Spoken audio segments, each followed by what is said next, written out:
Здравствуйте, мои дорогие друзья, представители знака зодиака Овен.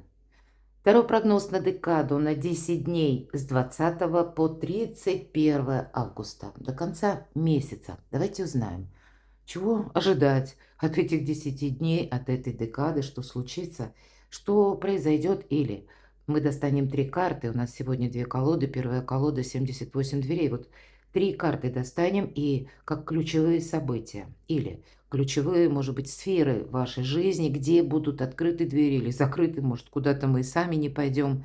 И после этого на колоде второй колоде в нашем раскладе мы дополним, чтобы узнать, и что сопутствует всему этому. Давайте узнаем. Открыты двери или закрыты, и каковы ключи, и как нам их найти. Итак, что же произойдет с 20 по 31 августа до конца месяца? Чем вы будете заниматься? Ваши интересы и возможности. Итак, первые три карты.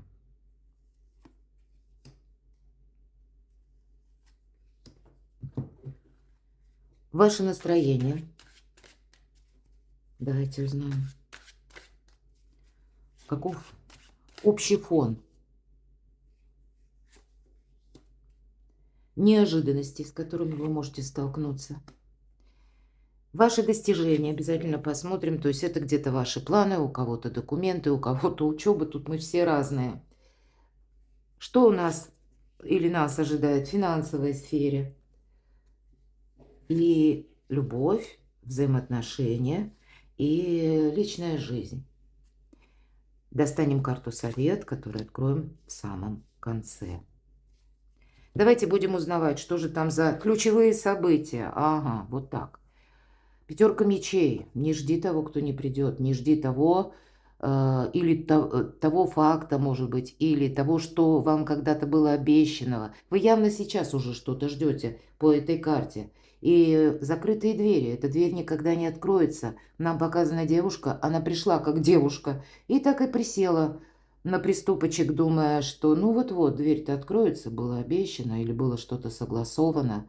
Тем не менее, и девушка состарилась, и дверь уже заросла плющом. Она никогда не откроется. Или как будто кто-то ждет, пока вы встанете и уйдете. Может быть и такой момент. Давайте мы уточним, с чем это связано, куда это вам закрыты двери.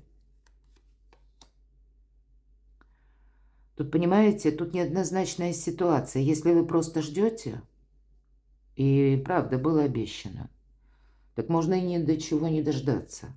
А надо самому эту дверь попытаться открыть. Вот есть, значит, какая-то задача. По пятерке мечей, знаете как? Если уже мы переложим вообще на Таро. Ведь это карта конфликта или первая победа. Когда мы настаивали на своем, другой человек, оппонент, тоже настаивал на своем. В результате двое расходятся, и каждый при своем мнении. Вам нужно делать первый шаг. Вам нужно подбирать эти ключи к человеку. И пусть что-то даже не сложится, но вы, по крайней мере, открыли эти двери, заглянули туда. И если не понравилось, захлопнули обратно и пошли, вы не теряете время, понимаете? Вот есть какая-то ситуация, и у кого-то из вас это будет ситуация по личной жизни, а у кого-то по работе. Но жезлы – это больше рабочая ситуация. Да, вам тут нужно делать перезагрузку какую-то. Тут не сидеть и не ждать. Куда-то поехать по шестерке мечей, совершить поездку. Может быть, это что-то недалекое, инстанция какая-то или встреча с конкретным человеком. Или когда не сидеть, не додумывать, а поехать и увидеть что-то своими глазами. По этой карте это может быть как перезагрузка по работе, когда вы, где-то карты говорят, если ты ждешь, к примеру, да, банально, тебе обещали повысить жалование. Здесь нужно как-то решиться, может быть, на очень дипломатичную беседу. Кстати, по восьмерке жезлов это может быть и новость какая-то.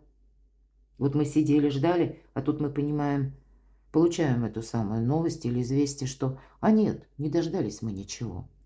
И я для примера, по работе, например, вам обещали место освободиться, получишь ты, Овен. А тут на тебе, получается, известие неожиданное, что это место уже получил кто-то другой. Вы можете Тем не менее, восьмерка жезлов выпадает, как будто если вы при должной дипломатии правильно поставите или построите какую-то беседу, вы все равно что-то должны прояснить для себя, но не допуская конфликта. Вы для своего понимания должны прояснить какой-то вопрос. Иными словами, ключи должны подобрать к решению какого-то дела или запутанной темы. И, скорее всего, но все-таки это ведь это карта прогресса. Это карта завершенного успеха или в некоторых колодах совершенства успеха. Когда мы что-то переигрываем, пересматриваем, переделываем или конкретно по работе, вторичный доход, вторичная занятость. Может быть, потом то, что было вторично, будет основным. Я такое допускаю. Мы что-то изучаем или буквально какие-то поездки, путешествия. Мы ищем информацию, опять же, мы ищем эти ключи. Может быть, у кого-то это связано с интернет, как интернет-работа или поиск информации в интернет. У кого-то может быть интернет-знакомство. Помните, интернет – интересное место, но это опасное место. Там людям ничего не стоит выдавать себя, да за кого угодно, за таких соправдных героев, которыми они и близко никогда не являлись. Поэтому тут себя нужно беречь и не позволять. С одной стороны, по пятерке мечей не нужно усиливать дистанцию конфликта. И пусть вы вот тоже, если даже что-то ждете, тут не нужно на своем настаивать. Человек вывернется или увернется. Ну, тут вот именно выводы нужно какие-то, мои дорогие, делать. И следом вот за этой пятеркой, да, вот это ожидание должно закончиться и перейти в какие-то ваши действия. И я тут вижу дела, работа, документы, бизнес, ну вот какие-то новые, свежие решения от вас должны последовать. Потому что именно прежняя история, вы ее сами и проясняете. Второе ключевое событие. Ну, правда, нет смысла что-то продолжать в прежнем духе, я бы сказала. Человек толкает стеклянную дверь, привлекая к себе внимание. Это может выражаться, когда мы настаиваем тоже на своем. Это может выражаться в том, что мы к чему-то привыкли, это как методы работы или методы взаимодействия с людьми. И, может быть, раньше, вот как через эту стеклянную дверь стоило постучать, и кто-то обращал внимание, а здесь все проходят мимо. А нам говорят, да, доколе там ты будешь сидеть буквально, потому что дверь открывается по-другому. Ее просто нужно аккуратно, легко потянуть на себя. И вот именно какие-то ваши задачи, они должны быть как время, вот то, что я говорила по первой позиции, вот туда, вот в какой-то такой вопрос нужно бросить все свои усилия, а не пытаться вот как, да, снова и снова толкать стеклянную дверь. И вроде бы люди-то ведь знают, тут только ребенок наблюдает. Причем шутовские костюмы, обратите внимание. Но если ребенок играет и любопытно, почему же этот взрослый человек так настойчиво стучит в эту дверь? А руки девочка сложила за спиной, она тоже не собирается ему пальчиком подтолкнуть, хотя дверь нам показана такая, что ну вот толкни ее и будет ясно. А вот нет, все молчат или проходят мимо. Никому нет дела, но вам самим должно быть дело до какого-то вопроса или темы. Вот, кстати, у вас, посмотрите, на дне карта мага. Да все в вашей власти, мои дорогие овны. А что это за ерунда? Ну вот, все то, что я сказала. По карте башня, ну вот что-то так завершается. И если мы думали, что это вот мы в каком-то безопасном месте, то теперь уже мы понимаем, что да и место нам надоело, и вообще пейзаж нам надоел, и где-то это и не безопасно. Тут, правда, нужно выходить уже из какого-то прошлого события, ситуации, из прошлых или привычных методов работы, действия, потому что внешне, это старший аркан, внешние условия диктуют совершенно другие правила. А эти правила, это мы еще сами их будем где-то с нуля отстраивать. Меняется что-то внешне, мои дорогие, до конца месяца. И бессмысленно поступать так, как поступили бы прежде. Тут, правда, время принимать смелые решения. Что это еще? Для вас, тем не менее, это может быть какой-то и праздник, но для кого-то иногда эта карта говорит, знаете, о двуличности людей, как будто примеряют трое костюмы. Да, о двери, если мы говорим. Дверь открыта или закрыта? Открыта, но это дверь в шкаф. Это дверь в ограниченное пространство. Не ограничивайте себя. Но, тем не менее, тройка кубков и любая тройка – это всегда задел на будущее. Но вот тут вот все равно есть элемент ограничений. Да, все три карты нам об этом говорят. А с чем это связано? Хотя ведь это карта праздника. Мы можем быть чем-то воодушевлены. Но правда, это мы. Дверь открыта. Но мы как ни на что не можем решиться. Потому что мы чего-то либо боимся, либо мы в чем-то сомневаемся. Ух ты, как у вас, мои дорогие овны! Две девятки, 9 по нумерологии. Это мы, вы на пороге перемен. Причем тех перемен, вот как по аркану башня, и не надо бояться этой карты, это, знаете, какой-то уклад, порядок, он меняется. И это не зависит от вас. Вы тут не можете удержать вот эту падающую, горящую башню. Это нужно в каких-то новых условиях, при новых событиях, при том, что будет и дальше что-то, как неожиданно развиваться или неожиданно продолжаться, или еще какие-то новости такие могут тоже последовать. Для вас нужно и место безопасности, но оно не должно стать клеткой. Интересно, а какой карты совет дадут? И совет соответственный. Это нам кажется, что праздник. Нельзя расслабляться. Вам могут мешать эмоции, увидеть какую-то реальность. Причем эмоции, которые могут быть как и разочарование, хотя тут больше радость нам показана. Но может быть у кого-то и разочарование. Иногда тройка кубков говорит, в любви какая-то история со знаком минус, когда третий лишний. Все же мы все разные. И тут не надо ждать того, кто не придет, или того, кто придет, но накормит еще раз обещаниями. И смысл. И опять мы окажемся, вот как вот эта девушка рисует двери, ей кажется, она сейчас нарисует, и дверь волшебным образом откроется. Нет места хитрости и обману. Нет места иллюзиям, мои дорогие.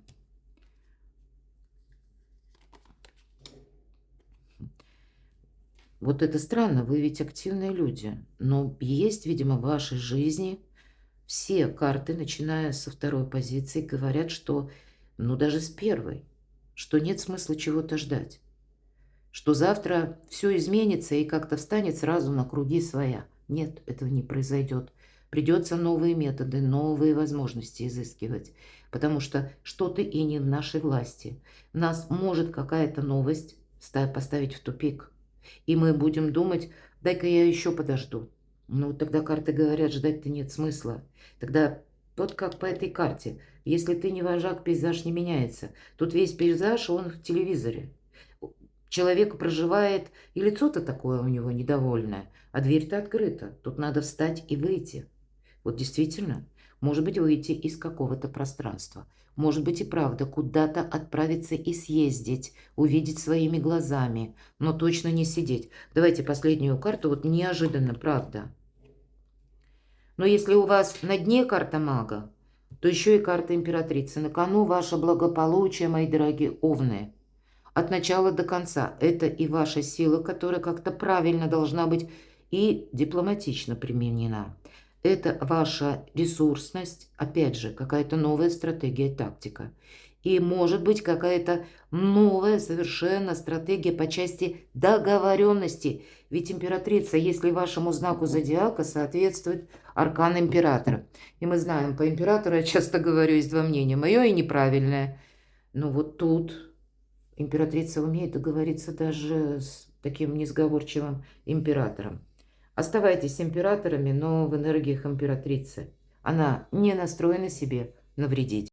И поэтому хоть камни с неба, она сохраняет самое себя. И быть реалистами, вот вам как призыв. И вот эти три позиции, может быть, это все одна какая-то позиция, которую вот мы в самом начале по пятерке мечей с вами и обрисовывали. Общий фон, ну да, есть какое-то сожаление. По пятерке кубков, да, уже не имеет смысла. Как будто даже художник, это, кстати, колода Чиро Маркетти, он изобразил, ну, так вот, знаете, вот перевернутые вот эти кубки, они как, ну, не имеют никакого смысла. Да и человек-то, в общем-то, на них не смотрит. Что нужно сделать? Обернуться. То есть вам нужно увидеть какое-то другое направление. Я бы сказала, это, может быть, кажется нам обернуться назад, но на самом деле посмотреть вперед. Мы как будто смотрим вот в то место, где эти кубки были разлиты. Мы смотрим все время на то, что или видим, что ну, не получилось осуществить. Какая-то партия как будто проиграна. И, может быть, это было связано с тем, что кто-то вас подвел или действительно наобещал, и вы искренне верили, а потом это ни к чему не привело. Вот давайте мы откроем карту неожиданность. Еще одна девятка. Правда, что-то меняется. Но нам снова говорят, выходи из этого забора. Искусство мелких шагов. Сделал шаг, осмотрись, отдышись, а потом только иди дальше. Потому что ты как в новом пути. И обстановка вокруг тебя новая. И нам всегда изображен воин, кстати. Не кто-нибудь на классических колодах воин с перевязанной головой. То есть уже где-то там грабли нашел, шишек набил. Какой-то опыт вы не должны повторить. Как и через взаимодействие не должно быть конфронтаций. Но и этого ожидания вот тоже не должно интересно быть. Давайте мы узнаем на сферы достижений. Мы ищем выход, и мы его находим. Вот интересно, смотрите, две разных колоды. А говорят все об одном и том же. Как будто путь для вас, мои дорогие овны, он в другом направлении, в другом фокусе, в другом ракурсе. Вы, видимо, вот это или слышите, или сталкиваетесь вот в эти последние дни, в последнюю декаду августа, что и вы-то сами как демаркационную линию проведете. И это по части достижений, хотя у кого-то может быть связано с получением документа или когда вы долгое время не могли на что-то решиться. А теперь вы себе скажете, пора. Но тогда, обратите внимание, человек идет налегке. Для кого-то вот именно куда-то съездить нужно. Или с кем-то проконтактировать, переговорить, что-то прояснить. Тут через информацию наступает ясность. Здесь нет смысла, вот все остальные карты, они либо вот о том, что бездействие, да, какое-то, вот все бездействие. А мы тут должны в действие какое-то переложить. Или пусть это действие будет, ну, в разрезе даже поиска информации или контактных лиц, которые нам могут прояснить или помочь прояснить какую-то ситуацию, обстановку, как нам правильно поступить. И мы вот как этот воин неожиданности, эти неожиданности, они уже как будто произошли, то есть или новость мы это уже услышали, и дальше нам нужно, мы из забора, как вот из-за забора, как этот воин выходит, но на всякий случай жезл берет. Мало ли пригодится защититься этим жезлом кому-нибудь так вот. Так бывает. Или вот эту топь зыбкую проверить перед тем, как вступать. Стоит туда вступать. Там твердь есть или там опять что-то зыбкое, непонятное. Вот искусство мелких шагов от начала до конца. И по восьмерке кубков это у вас вот на сферы достижений, ваших планов. Ну, наверное, нет рывкообразных действий, мои дорогие овны. Что же по финансам? Так тут тогда и по финансам новые возможности. По тузу Пентакли это как волшебный олень, это как его величество случай. Это как в этот период вам высшие силы помогают. На финансы, но это начало. Это когда мы только этот Пентакль, да, финансы садим в землю в надежде получить денежное дерево. Ну, может быть, как и новые способы заработка где-то вам советуют, так это для себя просчитать. Или дополнительного дохода было бы неплохо. Какой-то альтернативный вариант по финансам, одним словом, нам предлагают рассмотреть. Но если мы говорим о деньгах, которые вы ожидаете, то вы их получите. Те деньги, которые заработаны. Личная жизнь, любовь, паж жезлов. Новости, опять же, какие-то к нам приходят. Пажи – это вестники. Или конкретный человек приходит, приносит документ, какой-то пакет. Или когда все же по пажу жезлов, это мы, ну, переориентируемся, какое-то новое направление берем. Мы, кстати, изучаем что-то. Пажи – прилежные ученики. И мы тут видим реальность более жестче, конкретнее. И где-то это предполагает карта, что мы на что-то решаемся. У кого-то из вас вот все то, что я рассказала, будет связано с детьми.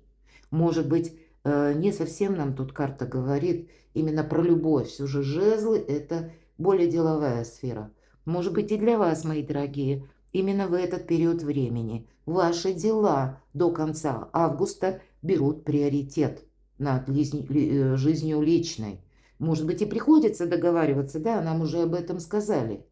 Но все же центр ваших интересов – это именно дела, документы, у кого-то учеба, какие-то согласования или вообще новое направление вашей деятельности.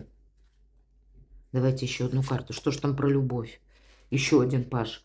Но про любовь явно карты нам не рассказывают. По крайней мере, про эмоции не рассказывают. Хотя для кого-то из вас это может быть знакомство с человеком. Или уже есть такой знакомый, которого вы не знаете достаточно хорошо. Вот к новым знакомствам, а я такое допускаю с учетом астрологического прогноза. Будьте внимательны. У кого-то может быть и два знакомства. Ну, кто знает. Или, как знаете, двойственная ситуация. Вот она, вот этот шкаф. И примеряем, да, мы примеряем, с кем мы будем продолжать отношения, а с кем нет. Пусть это даже не вопросы любви. Это история какая-то взаимоотношений, может быть, дружбы. И один человек интересен одним, другой интересен другим. И такое я тоже могу допустить. Мы все разные, мои дорогие. Перекладывайте на себя. Но тут даже в отношениях. Пусть вы уже сложившаяся пара, тогда с учетом пажа жезлов, к примеру, это для тех, кто в паре длительный период времени. Тут, знаете, может быть такая энергетика страстная, когда вы как заново друг друга изучаете. Вот для сложившихся пар это может проиграться. И вместе строите планы на будущее. Причем уже в каком-то новом видении, в новом ключе. Что-то вы тут сообща будете решать, обдумывать. Не случайно же все-таки аркан императрица. Может быть, для кого-то из вас, и с учетом императрицы, мои дорогие девочки, для кого это проигрывается по возрасту, это вы ждете ребенка. То есть, ну, все равно, так или иначе, мы что-то можем обустраивать в связи с этим. А если даже это вопросы касаются личной жизни, каким-то образом они перетекают в сторону финансов или дел, которые вы планируете, или документов. Давайте карту совет, вот такую центральную. У вас не должно быть нарушения закона. Что я имею в виду? Понятно, еще внутренний баланс, но смотрите, если Овен продумывает немножко на пару шагов вперед, чтобы не было в будущем каких-то обраток из прошлого, когда буквально прилетело нам, да, что-то, и мы вынуждены, нам нужно все бросить и вернуться как бы на несколько шагов назад. Вот это будет правильно. Где-то быть самому вот таким рациональным человеком, видеть, есть, нам уже об этом сказали, все же мечи или вот справедливость. Тут ведь тоже где-то меч, вот, пожалуйста. Это как выход из какого-то лабиринта. Есть одна правда. И даже если мы пытаемся ее как-то подогнать, обустроить, подстроить под нашу реальность, нет, все равно вот это вот закон, или как закон кармы, иногда такое тоже по аркану справедливости проходит. Поэтому тут все равно все встанет на круги своя, понимаете, как это положено именно по закону. Поэтому узнавайте, как в отношениях вас работает закон на сегодняшний день, наперед. Мы ведь смотрим совет. Всегда по этой карте причина и следствие. Поэтому вот эту причину нужно понимать. Может быть, это у кого-то из вас, опять же, причина. Вот мы начали с того, что ожидание. И сколько оно еще продлится. Время приводить и дела в порядок, и мысли в порядок, и видеть на пару шагов вперед. Перекладывайте на себя, мои дорогие любимые овны. Искренне надеюсь, что наш прогноз чем-то вам помог. Буду благодарна вашим комментариям. Оставайтесь со мной. Подписывайтесь на мой канал и будьте счастливы. Будьте любимы всегда.